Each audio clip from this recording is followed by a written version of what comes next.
Hello, welcome to Wednesday Night Chat with Nick. It has been a long time. Yes, I am back. Welcome to Wednesday Night Chat with Nick.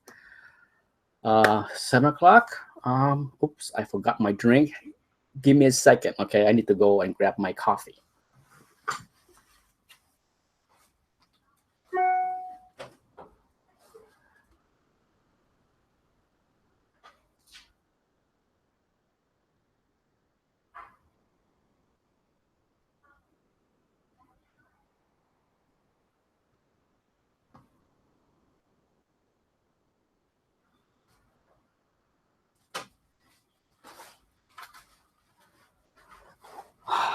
Okay, forgot my iced coffee, but I'm back.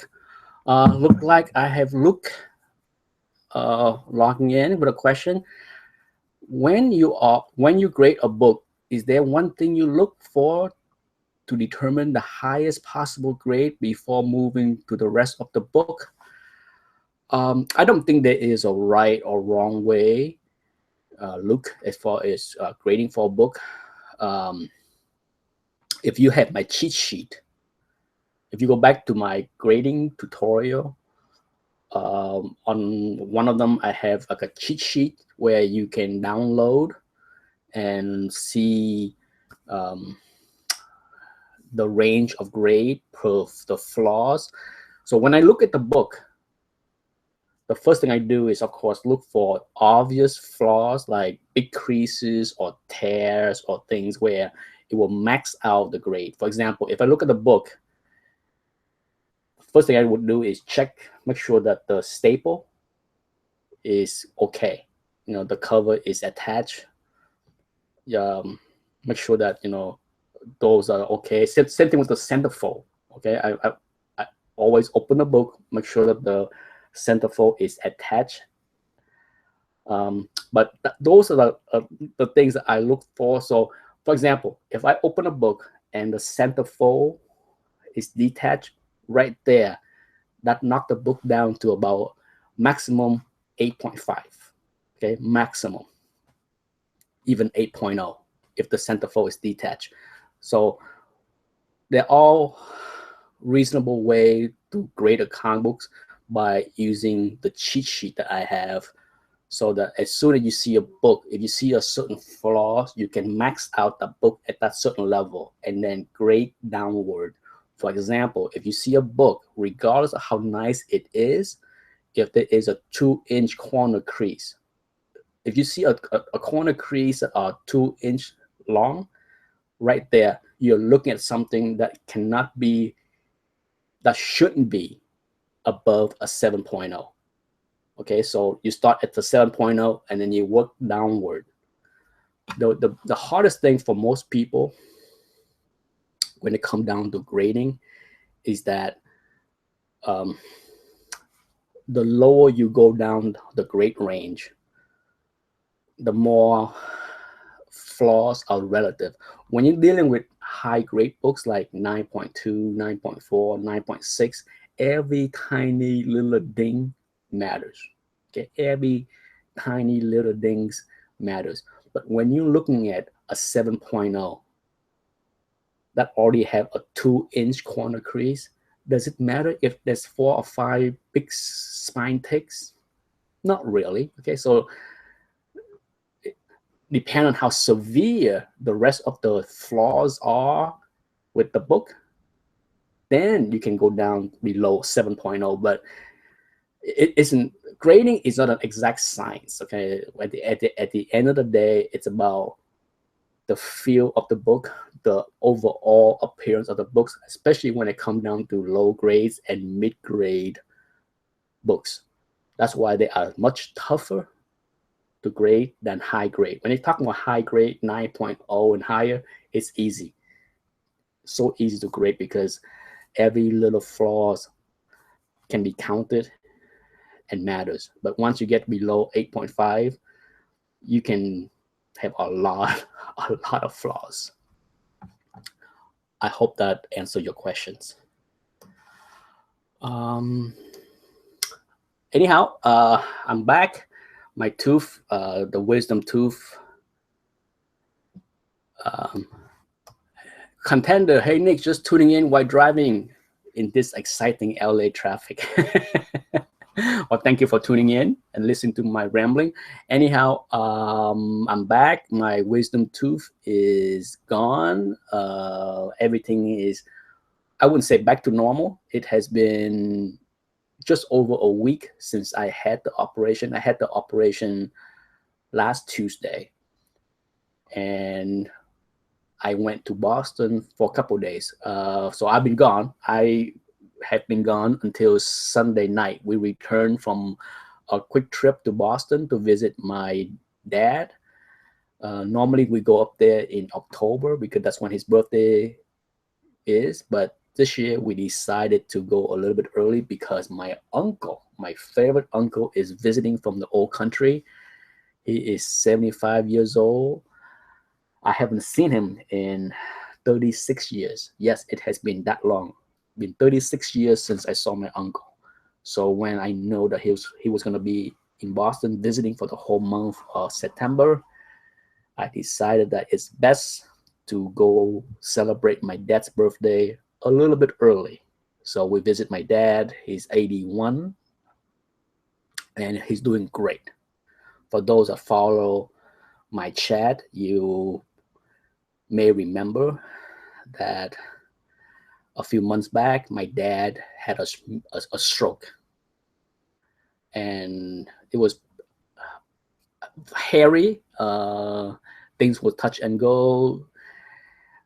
Surgery on the brain, those are never good. He had to go through a lot of physical therapy to be able to walk, all that stuff, So, but now a few months later, things are better. He is still not himself, but his spirit is much better. Especially, my uncle is his best friend.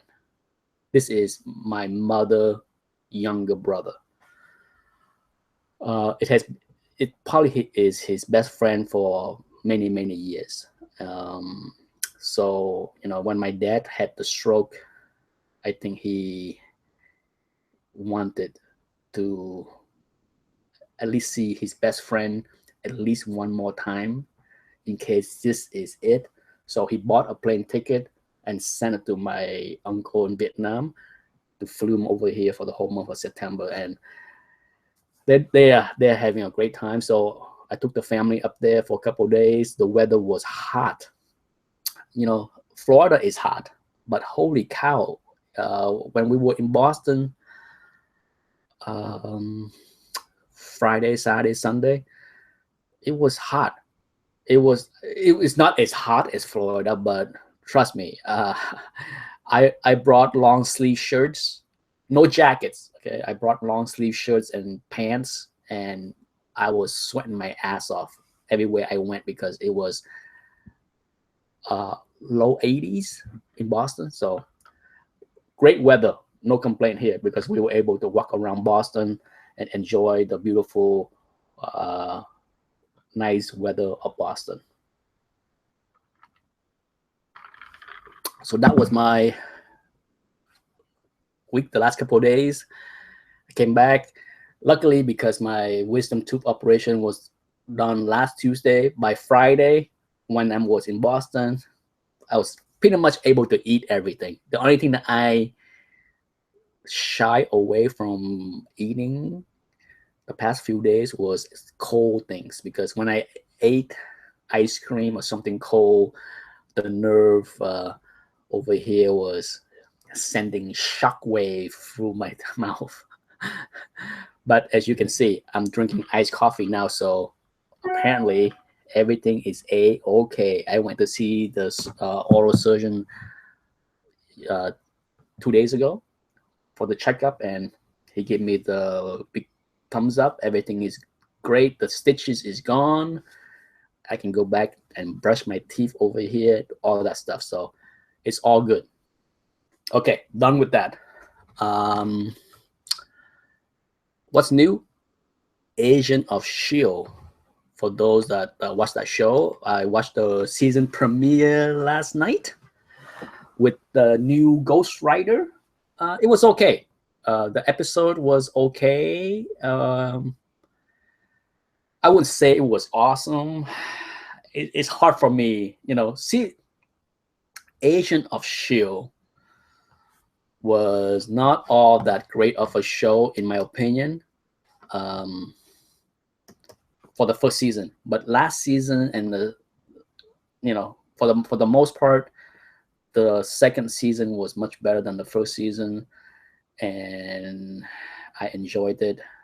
Last season definitely was better, but the Inhuman storyline did get old. Okay, I definitely want to see them go a different route, but I think we are still gonna be stuck in some Inhuman storylines, especially with this Ghost Rider. From what I can tell, he is an Inhuman. Okay, for those that are more familiar with this Ghost Rider, let me know if I'm wrong. But I think he is an Inhuman in the TV show. He looked cool. The special effect of his flaming skull looked pretty sweet. I'm not sure I care about the car that he's driving. Does it matter? Not really. Would it have been cooler to see a Ghost Rider in a motorcycle? Absolutely. But for now, it's okay. So that looked okay. I'm semi interested in the character, and the show looked okay. What's new? Let's see what else. I did finish the second season of Narco. I'm not sure if I mentioned that, and I'm kind of glad. I'm kind of glad that they are having season 3.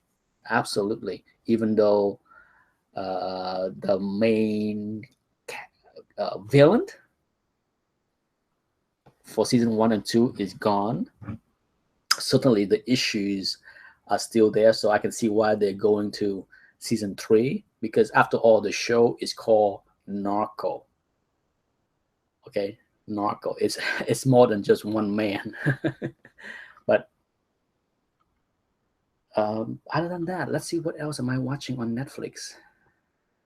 For sure, I am excited for next week, because next week at the end of the month is, of course, Luke Cage. I am super excited about that show.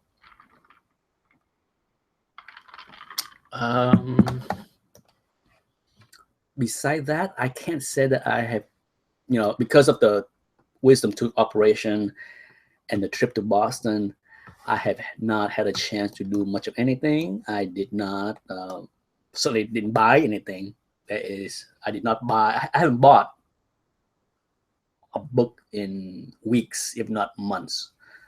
The last haul video that I did, that's pretty much everything that came in the past 3 months.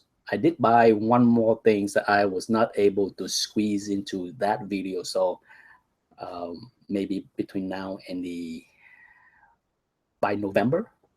November is my birthday month. I always buy myself something nice. I haven't decided yet on what to buy for myself as far as my birthday this year. I haven't decided yet. There's still 2 books for those that follow my channel. I still have on my top 10 most wanted books for 2016. There's 2 left. There's X-Men 1, and then there is Fantastic Four number 5. Those are the 2 books that I am still missing. Whether I can get those 2 books or one of them by the end of this year, we will see. I might have to treat myself to something nice for my birthday in November, but we will have to see. I am a patient collector. For those that watch my channel enough, you know that I always preach patience when it comes down to buying books, whether it's cheap or expensive.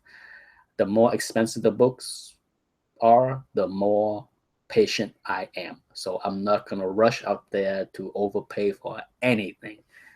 at the end of the day, I'm pretty happy with my collection. So even if I don't get those 2 books to complete my list, it's okay.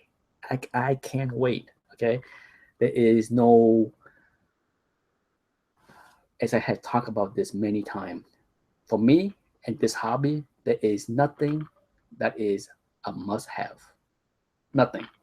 Nothing is a must-have. Nothing is a need to have. Everything is a luxury to have. Okay, it's fun. I'm not obsessed. I'm not consumed by the need to get anything. So I'm okay if I don't get them. If I see if the right book show up for the right price, I will buy it. But until then, I'm not chasing. I'm not overpaying. It's not for me. Um, Dave Becker, I'm getting a dry press soon. Are you talking about mount? Um, I'm guessing you're talking about mount press to press book, Dave.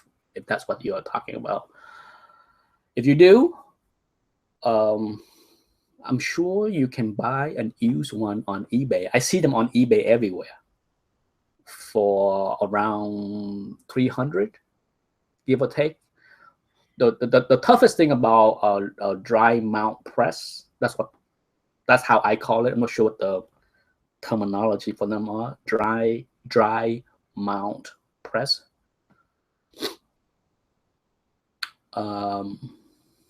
Is heavy. They are heavy.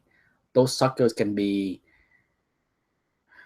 the broken one. I bought a semi-broken one from running out of business frame shop near my house 5 years ago, 6 years ago. It's been a while, and that sucker is heavy.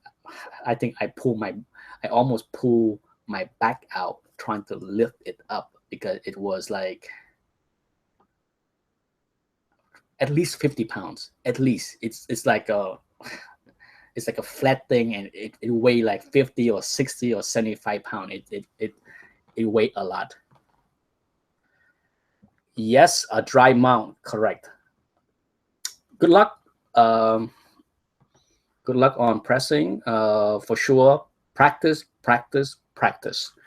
If you have never pressed a book before, feel free to PM me with any questions. I think I'm pretty versed on pressing. I think I know the secrets that the pros use in order to press book. Mine is a smaller model. Yeah, I don't think the one I have, even though it's half broken, is about as big as it can be. Because it's from a framing shop. The kind of shop that frame, big items. So I'm sure I'm sure the one I have is bigger than what is needed. Okay, absolutely, it's a tank. It's so big and heavy.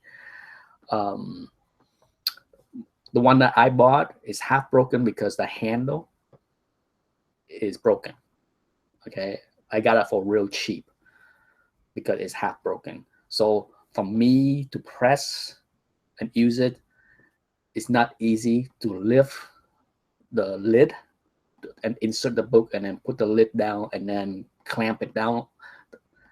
It's more work than needed because the handle is broken. But like I said, I have played around with it long enough to understand how to use it.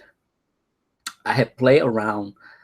It's for fun. When I bought it, it was purely for fun because I was curious, like pressing. How does this work? My curiosity, and I'm like, why not? There's a cheap machine here I can buy and then play around on my own. And I did. I play around a lot when I bought it. Like I said, 5-6 years ago, and I learned a lot. I learned a lot about pressing. I learned a lot about what works, what doesn't work, and I'm pretty much figure out the secrets of the pros by playing around with my machine. After a while, I'm just like, this must be how they do things. Okay, it dawned on me. I'm like, it makes sense. Of course, I never confirm what I do with the pros. Okay, I don't go around and ask the professional presser like, this is what I do. Is this right? So I can't say that, I do exactly the same way they are doing, but I think I figured it out. Contender for raw Silver Age books. What's the lowest grade you would buy? Pencil marks or any writing on the front back cover a deal breaker for you? The answer is no, my friend. Contender. If you have time, go do a search on YouTube on ETA Nick and type in ETA Nick space what grades do I collect. I did a series of video on what grade do I collect in Golden Age, Silver Age, and then Bronze and Copper, where I mentioned like what I look for. And in that video, if you haven't seen it, I mentioned that that I don't mind low grade Silver Age at all. I care. There's certain flaws that are deal breakers for me, like rusty staples. Okay, rusty staples are pretty much a deal breaker in just about all ages. Sure, I have Golden Age books with rusty staple. I don't like it, but I do have a few. Same thing with Silver Age. I have a few Silver Age books with rusty staples, but in most instances, I didn't see the rust on those staples when I bought those books. So it's on me. But if there's one flaw, a deal breaker for me is rusty staple. If I see rusty staples from the pictures, I will not buy. Okay, that's my deal breaker. I don't care about. Sure, I prefer. If you watch the video, you will see I prefer my flaws to be on the spines. Okay, I don't care about the tear, spine split, you name it. I don't care. I prefer all my flaws to be on the spine as much as possible. I avoid buying books with big corner creases because it's an eyesore for me to have a book that have a big 5-inch crease on the front cover. I'd rather have a book that is beat up on the spine, but free of major big long creases. But other than that, when it comes down to Silver Age books, I don't mind writing. I don't mind date stamps. By saying I don't mind does not mean that I buy not. It does not mean that writing on books doesn't bother me. Sure, a name, a date stamp doesn't. Sure, if you have a big, crazy drawing on the, if a 5-year-old decide to go crazy on the cover, that bothers me. So when it comes down to writing on the covers, there are level of acceptance. Okay, that's what I'm trying to say is that sure, I don't mind it, but at the same time, at some level, it will bother me. Okay, I don't mind someone writing something on the cover or sign their name or whatever, but if it's some big wacko pencil grease mark or whatever it is that are so distracting to the eyes, then that become an issue. So yeah, but that's it. When it comes down to Silver Age, I have tons of low grade books. Okay, I think a lot of people that watch my channel tend to see a lot of high grade books, and they have a misconception that everything I own or I only buy low grade books or I only buy high grade books, and that's not the case. I have plenty of low grades and mid grades, Golden Age, as well as Silver Age. when it comes down to Bronze Age and modern, the majority of the books I have are high grade. Yes, contender, if you can find that video, you will see me talking about my preferences on what I buy, what's the deal breakers, all those stuff. I made those videos, I think, maybe earlier this year or late last year. It may have been 6 or 9 months since I made those videos, so good luck looking for them.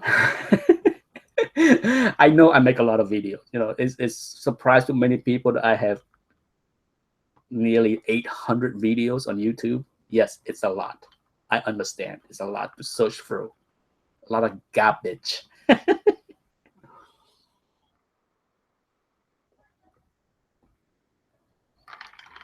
Yes, when I come back to the topic that Dave Becker was talking about, pressing.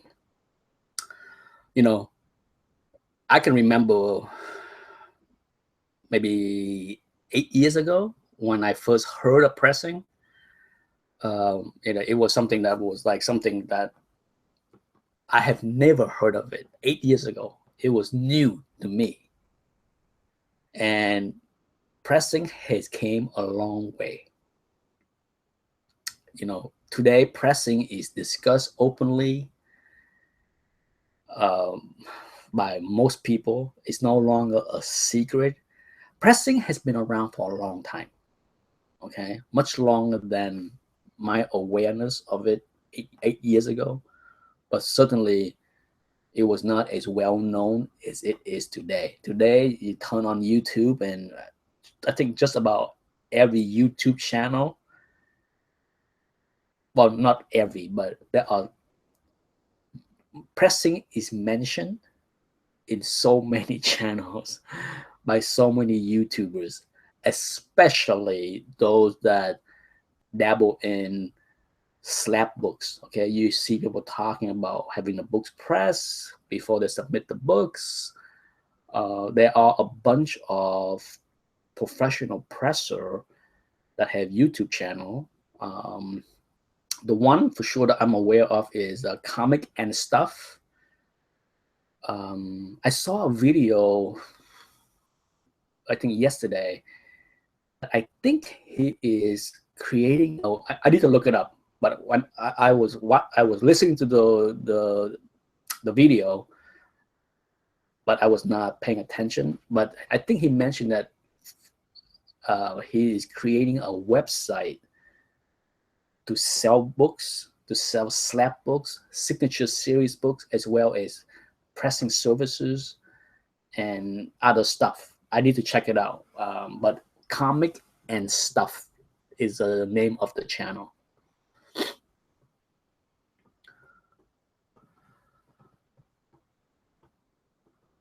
Dave Becker say, I want to turn some 8.0 into 9.0 or 9.0 into 9.4. Yes, it's more doable in that kind, even lower. You know, you can go, you know, when it comes down to press, you know, for sure, understanding how to grade is paramount, because if you know how to grade, then knowing how to grade is number one.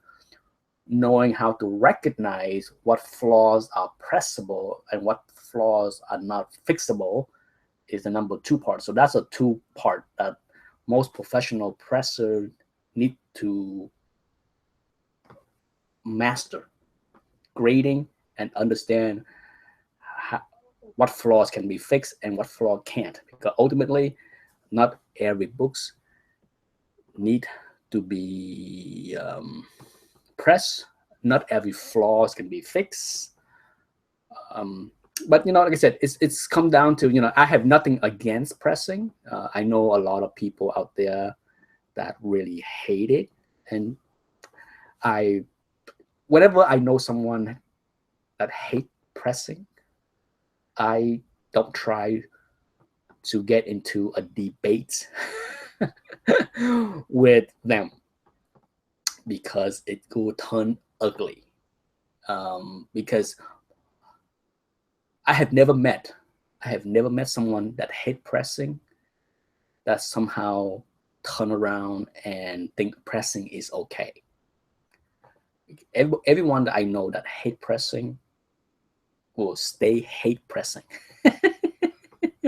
There is very little convincing that can be done to let them, to get them to accept that pressing is okay. For me, pressing is okay. I'm okay with pressing. Contender said next month will be my 1 year of comic collecting. 1 year. Welcome. Congratulations. Wow. Well, I hate to, for me, it's 36 years. Long time. Well, 35.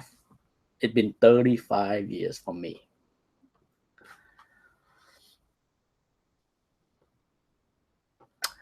Yes. Why did the paper stock quality change? I like the paper quality from back then and the smell.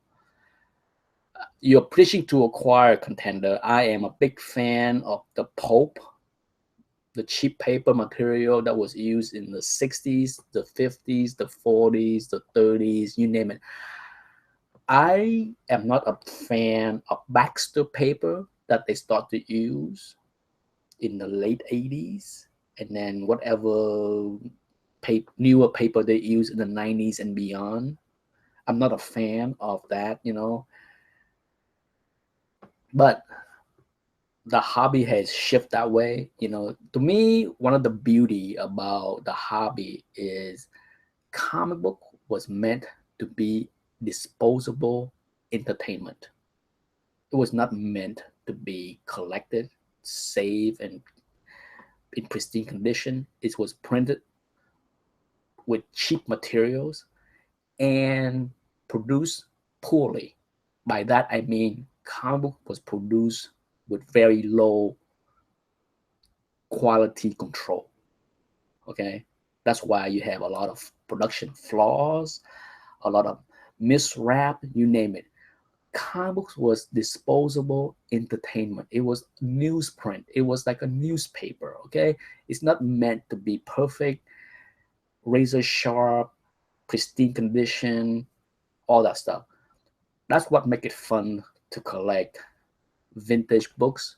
When you see books that are 20 years, 30 years, 40 years old, that are in really high grade condition, that's a marvel to see.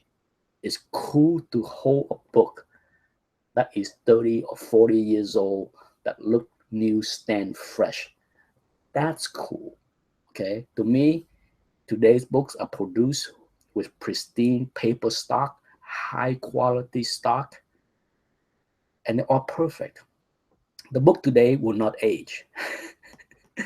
The book today will look, unless you take the book and toss like a frisbee across the parking lot, it probably will stay high grade for century. Okay, forget decades, century. Okay, it's not gonna degrade, turn yellow like the old newsprint that it was produced way back then. So to me, that's what half of the fun of collecting is holding something vintage that looks so pristine. Okay.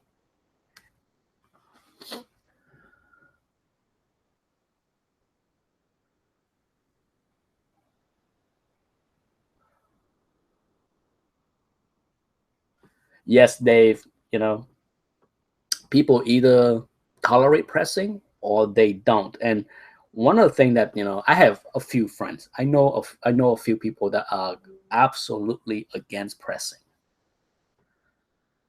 And they are bummed out whenever they sold a book to somebody and then saw the person that they sold the book press the book and slap the book and get a higher grade. They get mad. Okay, they get pissed that the book has been tampered with and the person has maximized the books and all that stuff. And my advice to those collectors that doesn't like that, I'm just like, if you hate pressing, be prepared that the next owner is going to press the books that you have, unless you are taking them to the grave. Okay, unless you are grabbing all those books and bury yourself in it when you die, the next owner is going to press the book, most likely. So live with that. Okay. So don't get mad. Okay. I'm not telling them to join the club. I'm not saying that, hey, you should press all your books because they're going to be pressed anyway. But at the same time, don't be mad if someone pressed the books. It's silly.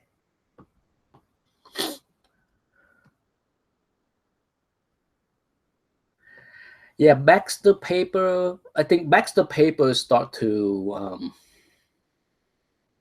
Baxter paper was used in some, for sure the reprint. I remember when I bought my was G.I. Joe #1 printed on Baxter paper. I think it was, right? I think G.I. Joe. There's a few titles that went on. There was a few books, not just title. There's a few books that got special treatment with Baxter paper on like first issue, but I think G.I. Joe is one that jumped to mind that was produced. And then like the X-Men and Teen Titan team up, the one that Walt Simonson did, that I think also went on special paper. I'm not sure if it was Baxter, but it was definitely not cheap pulp. And then many of the reprints, like the Neil Adams reprint of the Green Lantern, Green Arrow run, the Deadman reprint. Marvel went on a reprint craze in the mid 80s. And all of those books, I think, use either Baxter or some other fancier paper. At least from my recollection, I remember they all were printed in much nicer quality paper than the average books. But well, Dave, confirm it. Yes, I'm just too lazy to go dig out. I have a G.I. Joe #1 somewhere in the box. I never understand when it comes down to books that are based on toys like G.I. Joe or Rom. I fail to understand the high value of those books because really it's not like it's the first they were introduced in the comic books. They were more of a toy first, right? I think Rom was a toy. I could be wrong. Maybe Rom was a comic book that was used to introduce the toy. I don't know. Why do you think Marvel movie has been successful as of late and not before? Contender asks, could this have been influenced by technology, the right team to string it together, or other factors? I think there are multiple factors when it comes down to the success of Marvel movies. Okay, multiple factors. For sure, one of the factors is that they are decent movies. Okay, when it comes down to it, for the most part, the Marvel movies are decent movie with a few clunkers. Okay, the clunker would be the Thor movie, in my opinion. But for the most part, they were okay movie. They weren't bad. You see, I prior to Marvel and Disney doing their thing, what do we have? I mean, think about it. The Spider-Man movie was doing okay. Certainly, the very first Marvel movie, Blade, was a financial success. So, it become a wider, bigger success lately, more so because it's at the end of the day, I think the audience wants something different. If you think about it, the movie genre up until the superhero genre movies started to take off, was getting very stale with science fiction, getting very stale with action. Okay, the action genre was getting extremely stale in the past 20 years. Okay, you should think about it. When was the last time people talk about sci-fi big action movie outside of Avatar? Okay, there is not a whole heck of a lot of action movies that were big. Okay, it's so the market was ready. The movie market was ready to see action and technology. The other factor, of course, is CGI. The technology, the advance of computer generated special effect, no doubt, has a huge impact on superhero movie making. No doubt about that. That's a huge part of it. Okay, even bigger than the market being ready or hungry for action movie. Special effect, cheap, cheap methods of making great special effect have a huge impact because face it, to make these movies, to make a superhero movie, you need a lot of special effect. A lot. Okay.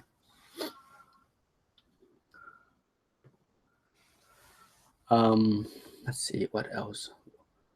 Um, I think the other part of the hobby that has some effect on the movies is the female audience. For a long time, I think there are, comic books, superheroes, um, somewhat more isolated, more dominated in the male segment of the moviegoer.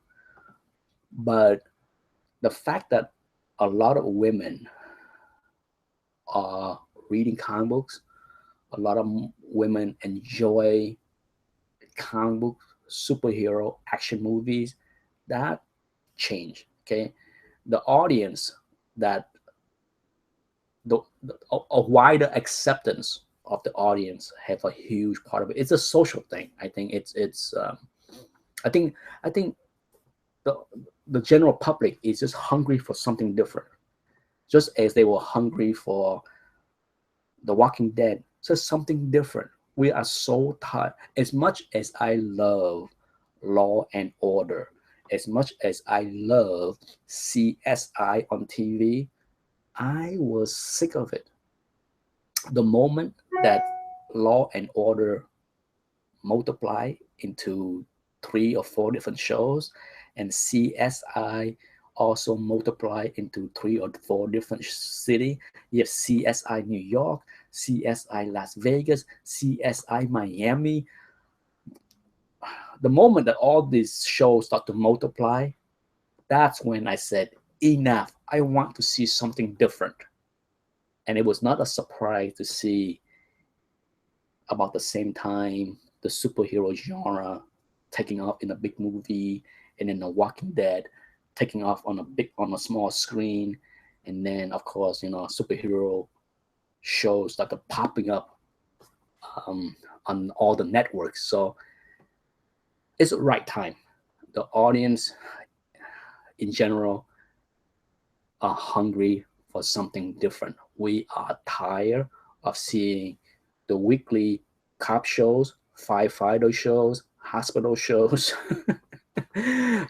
That's why whenever I get into a discussion or debates with people that say, oh, this is a bubble, this is a superhero bubble in the small screen and the big screen, and this won't last, I always sided on the side that I don't think it's sure, is this a bubble? Sure. But I don't believe that the superhero movies and TV shows are going to blow up and bust and get canceled and nobody want to see another show on TV because it's not too much. People make a big deal that, oh my God, now We have 5 superhero movies every year. That's too much. What? Superhero movies is a genre of its own. For a long time, we don't have anything. It just imagine how many romantic comedy we have every year on the big screen. How many horror movie you see on the big screen? Okay, a lot, a lot more than 5. So to have 5 superhero movies a year on the big screen, it's not too much. It's not. It's not a bubble. Sure, if you make bad movies, people will not go and see. Okay, so, and even then, just because something is bad, it's subjective. Okay, just look at Suicide Squad, a movie that really was not huge in the rating, as far as people think it was an awesome movie. It did pretty good for a movie that got a fairly tepid review by experts. So for now, the market is still hungry for superhero movie shows as well as TV shows. And I don't see an exhaustion there yet. Okay, because at the end of the day, there have been a lot of high quality products, especially on Netflix. I have been raving about the Netflix shows for quite some time. To me, Daredevil season 1 and 2, uh, incredible. Perhaps some of the best superhero stuff on the big screen or small screen. I just look at the time. It's 7:49 on my watch. That means that I have 10 more minutes or so. So in 10 minutes, I will cut off the chat. Yes, Dave, I am looking forward to Doctor Strange. I am optimistically I'm optimistic about the Doctor Strange movie. I am a big fan of Doctor Strange, but I also understand that he is not an easy character to translate on the big screen. I'm not sure if the audience is used to the socket to them pow action kind of superheroes. Are we at the stage where we are good with the magical, mystical side of the superhero movies, characters? We'll see. Uh, I hope we are, because I would hope that the movie, Doctor Strange movie, will do well because it's a good movie.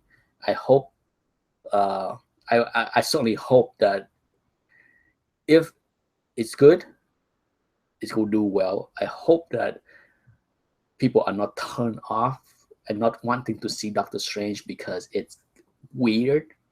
That's the thing, you know. Who knows? Who knows? 'Cause I'm no expert in human psychology, so I don't know what the average moviegoer will think of this magic stuff. But if anything, the success of the Harry Potter franchise has shown that the audience is okay. I think Doctor Strange is not Harry Potter's. Okay. Yes, Dave. This will be more character driven. Okay. It's I would say character driven and visual special effect driven as well, because it's gonna be weird psychedelic. I wouldn't even call it psychedelic. It's just gonna, like I said, I don't know until I see the movie. I don't know. I just know that in the preview, when you see the world bending, warping kind of thing, it looked cool. It looked, like I said, it's different. Okay, at the end of the day, it's going to be very different. And I think from I'm curious to see how the general public will react to this difference. Carl on Bass is here. You're showing up near the end, my friend. I got 10 more minutes. But yes, Doctor Strange is other than Doctor Strange coming at the end of, well, is there anything else that come out for the rest of this year? I just know that Doctor Strange and then Rogue One. I am equally excited about Rogue One. No worry, Carl. You can always watch it on rerun. But for the rest of this year, I think Rogue One, Doctor Strange. We'll have to wait till next year for Wonder Woman. So honestly, I'm more amped up for Wonder Woman than Doctor Strange or Rogue One. If I had to say which my most anticipated movie in the next 12 months, Wonder Woman would be on top of the list. And then Black Panther, but I think Black Panther is not coming out until 2018. Oh yeah, Spider-Man contender. Glad you remind me. I forgot all about Spider-Man. Yeah, Spider-Man. I'm always excited about Spider-Man. You know, as much as I have problem with the last Spider-Man movie, there was part of that movie that I was enjoying. Okay, I did not enjoy the last 15 minutes of that movie. For those that saw my review of Spider-Man 2 last year, you know how I feel about the last 15. That's the problem with most movies, just as in many comic books. Okay, for some reason, the ending is a big problem. The third act or the last act is a big problem for many movies. I have said this many times before. There's something about the third act or the last act of a movie or a comic books story that fail in many instances. You can have a wonderful beginning, an interesting middle, and then the ending can be a crashing failure. I don't know why that is. I'm not a writer, so I can't say why that is. But to me, it seemed odd that a writer would sit there and outline a story and outline a wonderful, interesting intro, the middle part, and then completely frack up the last part of the story. But this happens so many times. I think for those that watch a lot of movies, and I can include myself in that list, most of the time, many movies fail in the last 20, 30 minutes. Usually the first hour of the movie tend to be okay, even, good. And then for some reason, the last 30 minutes just completely falls apart. Oh, that bothers me. Whenever I go see a movie, I always anticipate anxiously on the last 30 minutes to see how they're going to wrap things up. And often it is a disaster.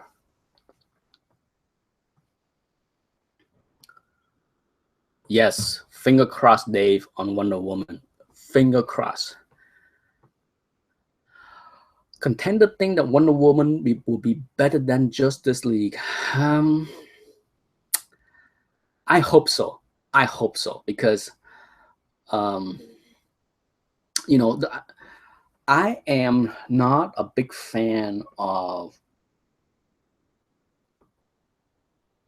movies that use too many characters. I know a lot of people say Avengers 1 and Avengers 2 are like awesome movies, but for me, I didn't really care for both movies because there's just too many characters. It's just not enough meat on the bone for me as far as character development. Um, Now, Captain America Civil War is probably movie, the best Marvel movie when it comes to multiple characters. Okay, I thought the Russo brother did a masterful job incorporate in a huge cast of characters. So if I had to pick my favorite Marvel slash Disney movies that include a huge cast of characters, it is Captain America Civil War.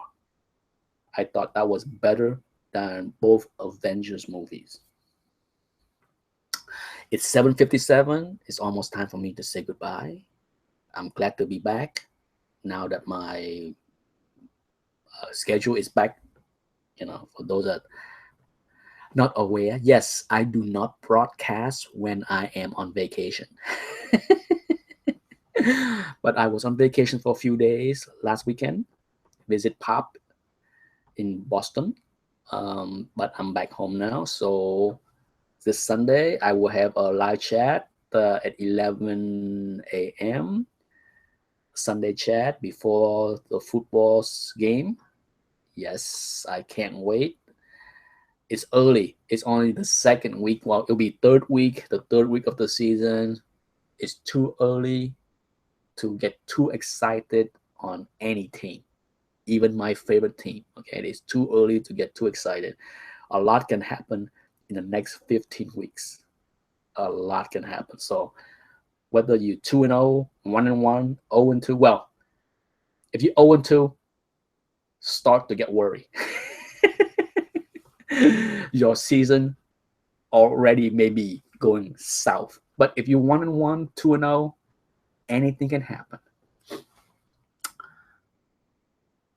Yes, that's it. I'm glad everyone, for those few that tune in, thank you. I know I've been gone for over a week. This is the first chat in a week and a half.